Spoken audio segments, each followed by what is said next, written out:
like, as we all know that there, an entrepreneur especially has to make really tough decisions, and has to take a lot of risk, especially in this industry. The product may turn out to be good, the product may turn out to be bad. So what keeps you going in difficult times? How do you face a tough situation like this? So I'll take this question in two parts. The first one is products going right or wrong. So I've got negative feedback also for, I've been told to stop doing this, but whatever product we introduce, even the samplers, I use it for at least a month on myself directly. Even if so, and even the rejected samplers are from that lot only, and the final approved one also. So, apart from other people that also test it, and we get it tested in labs and all, but there's a personal, I would say, verification and approval that whatever you're sending to people, whatever you're going to give to people, at least you should have conviction. Because I cannot, I mean, I am not that, I will not be able, and I will not have the audacity to tell that a product does this if it didn't do that to me. So that is one. I think in terms of taking tough decisions, I was recently reading this book, beautiful book by Devdutt Patnaik, and that gentleman said that any decision is wrong or right only in retrospect, because in the moment when you're taking it, it is, you will never take a wrong decision, no? So, but then only when you think about it, that whether I took a wrong decision or a right decision, you'll get to know whether it was right or wrong. So I think being an entrepreneur is something about taking the decision. Be it difficult, be it easy, be it right, be it wrong. But then, of course, nobody likes to take wrong decision if you know that it is going to be wrong. So you corroborate it with people you trust. You corroborate it with the data set that you have.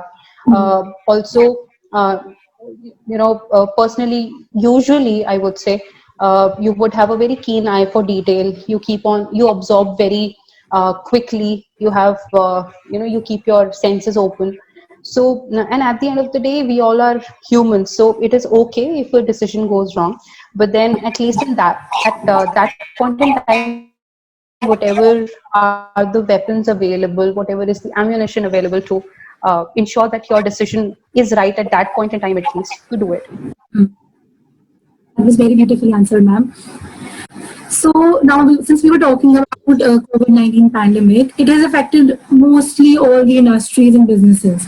So with the current economy in a slump due to the pandemic, what strategies have you adopted, and what are some cost-saving tips that you would like to give? Okay, so I might not be the best person to do it, give these tips and strategies, because so I'll tell you one thing. We are not externally funded, so we are bootstrapped, we are self-funded, and the very essence of our day-to-day operations is such that we believe in saving costs and doing green business. And this is something that has been inculcated in me by through my corporate experience, by my managers, mentors, enablers, that don't go overboard. Always save for the rainy day. And that holds equally true for I would say the startup world also. So the practice of being very lean, doing green business, is something that has helped us in the current situation also. Fortunately, very unfortunately, that the world is seeing such high numbers of unemployment. But we don't have a very big team, but whatever team we have, we've been very fortunate that we have not had to ask anybody to go just because we had financial crisis or any sort of crunch. So we take pride in doing whatever bit we can do, and in fact, we are expanding. We are hiring people.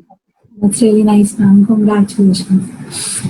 So now talking about a woman, since you're a working woman, uh, is handling the house is no less than handling the business. She has to perform all the managerial functions, ranging from planning, organizing, ending to controlling. She handles her house in a way no one can. So do you think if she applies that knowledge in the business world, she could bring better results and would become a great leader? Uh, I'm not sure if in my head I can build the exact analogy as you did, that managing a house and managing a business go hand in hand. I think they have their own beauty in very unique ways of their own. Many a times, one of it is underappreciated, one of it is celebrated in ways that world keeps seeing.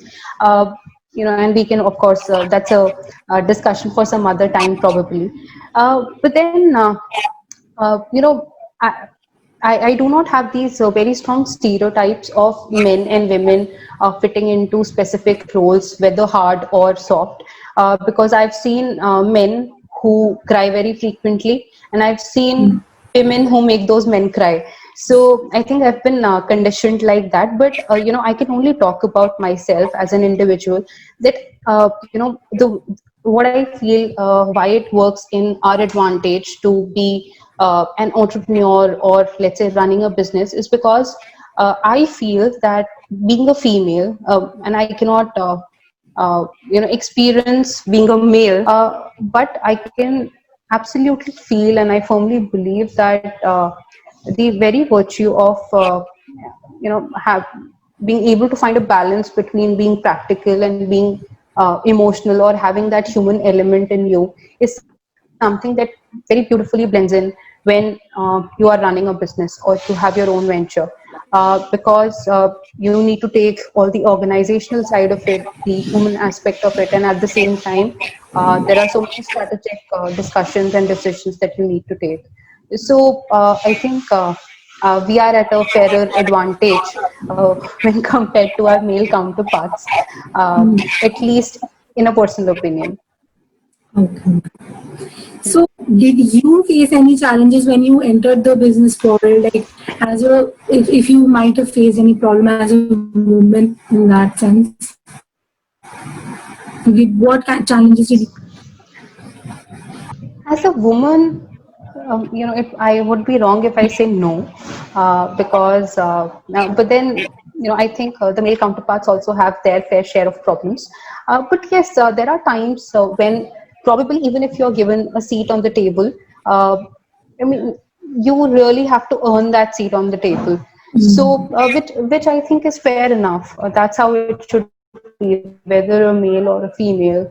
It should be merit based and not gender or any stereotype based. So there have been certain set of challenges, but at the end of the day, how you maneuver yourself out of it is what I would say entrepreneurship and taking decisions and moving forward is all about. Thank you, ma'am. That was very well answered, and I'm sure it must have inspired many budding entrepreneurs that are watching the I show. hope. So, let's move on to the next segment. Me too. I'm pretty sure everyone had a great time listening to this conversation. Now, as the name suggests, let's go candid. In the next segment, we have some fun questions. We can proceed to them whenever you are ready, ma'am. I'm ready when you are. All right. So the first question, a product of Khadi essentials that you use and you can't do without. Is it a rapid fire, Arjun? Kind of. Okay, so that means I don't get a lot of time to think about the answers. Okay, so one product that I really can't do without is this body butter called Swamini. It is an argan oil and juniper berry body butter, and I'm just in love with it. Okay. So the next one, a better industry for the Ayurvedic products, India or abroad. I think abroad 10 years back, India as of now. Okay. Your favorite fragrance? Oh, I'm so a green tea and a white tea person, so I love it. Okay. Any beauty tip that you would like to give to our listeners? Absolutely. So I think people have this tendency to run away from oils. But guys, whoever is watching and listening to this, please, use as much as possible. These essential oils and organic oils that you have. There's a myth that people with oily skin should not be using oil. But then, please research about it, read about it. There's some essential oil or in general carrier oil out there in the market which can do really which can provide a lot of benefits to your skin type, because these oils have been there are certain oils that have been traditionally known to balance oil and sebum production. So just do as much oils as you can, and you'll never your skin will never thank you enough. I'm sure this tip Yeah. is going to help our listeners. The next question is, what is a day like in your heels? Like, how is it to be an Oh, so entrepreneur? it doesn't evolve, it revolutionizes every day. So I think a regular day at work would have lots and lots of meetings with there would be supply chain, there would be warehouse, then there would be purchase discussions, new product discussions, then meetings with the accounts and finance team, also the digital, whatever noise we are creating in the digital space, and of course the numbers that we are doing at the end of the day. Okay. Your top three websites that you can't imagine your day without. So can I say khadiessentials.com? Definitely. Yeah, and the other one, I think I would say top two. So khadiessentials.com would be one, and second would be HBR, Harvard Business Review. A third would be, I would say, economictimes.com. Yeah. Okay. Yeah. Top three mobile applications that boost your productivity. So if somebody comes and has a look at my phone is absolutely empty. It's super clean. I don't have even a single game on my phone. So there are very few apps that are there. The first one I would say is my Outlook mail, because that helps me, be in control of my mails on the go. Also, I don't have to open my Yes, ma'am. laptop everywhere. The second one would be this beautiful app called Audible, wherein you can listen to podcasts and audiobooks on the go. And the third one would be, I think, some yoga and meditation app, because I really like to take some time by myself whenever I get time. I can very much relate to these. Since you Okay. talked about audiobooks and you mentioned a book, like in the last question, Yeah. your favorite book, if you had to choose one. Uh, Favorite book, I would say, my favorites keep on changing very dynamically, Aryan. But one book that has, I would not call it a favorite. I think it will be life changing for me. Is this book called Lean In, which is written by Sheryl Sandberg, who is the ex CEO of Facebook, and she Okay. has also worked with other global giants like Yahoo and Google. Uh, and which is all about women in leadership and how we become more sensitive and sensible towards other fellow women counterpart when we take certain positions in the industry. So that has been life changing and very eye opening for me. That is surely going to be my next read. So, a few more questions before we wrap this up. Uh, Ma'am, we know that you are the CEO of Khadi Essentials. You also started a new venture called Pure and Safe this year. Yeah. So, ma'am, how is it? Can you share your experience managing two startups side by side?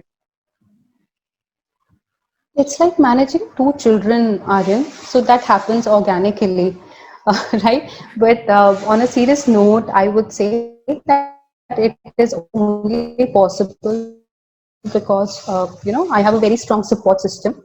I think we have a very competent team, which helps us make this possible. And also, your family, your spouse, and in general, your will to get something done is, all of these things, all of these resources put together is something that is making this possible. It's really great to know people are supporting entrepreneurship in India. So, the next question will be when we were scrolling through your LinkedIn profile, there were some mentions about social service and animal care. So, can you share how you have been contributing to this society? Okay, so there are two, three aspects. I'll take it in two, three parts. So Sure. I was an NCC student. I was an NCC cadet, I would say, not student.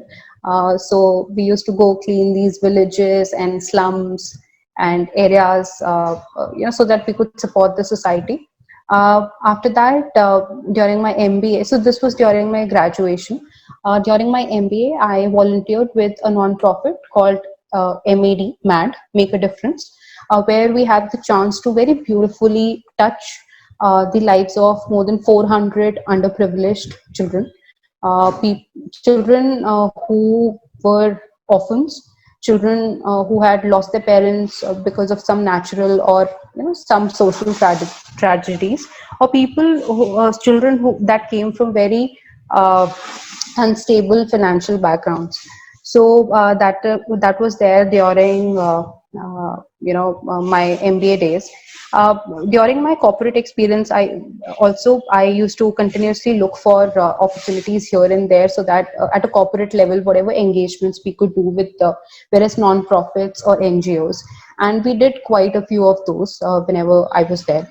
Now that we have already spent, let's say, a year in the entrepreneur, I would say D2C space, so to say, we are looking at some bigger social cause that all of us, all the core team members of the team believe in. And there's a very lucrative collaboration which is going to be announced very soon, because we firmly believe in giving back to the society, from where we are earning our livelihood and the kind of love that we are receiving. That's really great to know, ma'am. Even I believe in this. I read this quote some time back. It said, "Do good to others, and it will come back to you in unexpected ways." And I so strongly believe in this. Absolutely. All Right. right. So I would like to end this podcast by asking you three quickest pieces of advice that you would like to give to our listeners, especially the budding entrepreneurs. Okay, so first one would be work very, very, very hard, uh, because if you don't work hard, somebody else sitting in some part of the world. So you know what they say? They say your ideas is somebody's reality. So that is actually true. The second one would be that don't pull anybody down, lift yourself up. uh, because like Ishika was asking earlier, that this concept of enemies being evolved to collaborators. So I very firmly believe in that concept. I think there's enough for everybody in this world. So do not feel that somebody is taking something away from you. And the third one, it will be constantly evolve, be very adaptable. I think a very big reason why companies, or we as individuals fail, is because we think that we know it all, and we think that this is the right way of doing something, and probably that would have been the right way of doing something, but you need to continuously keep honing yourself, keep evolving yourself, and be very adaptive. That's really, really inspiring, ma'am. Thank you so much, ma'am, for joining us. We have all been using Khadi Essentials products in our daily life. And today, talking to the women behind the venture, it has been an absolute honor having you in this episode of Let's Go Candid with Urja. Thank you so much, ma'am. I hope you enjoyed this conversation. Absolutely, absolutely, Aryan. Thank you so much for taking out time, and I loved having this chat. We had a really nice time and we hope you enjoyed this episode too. We have a lot many episodes lined up for you. Until we meet next time only on Let's Go Candid with Urja.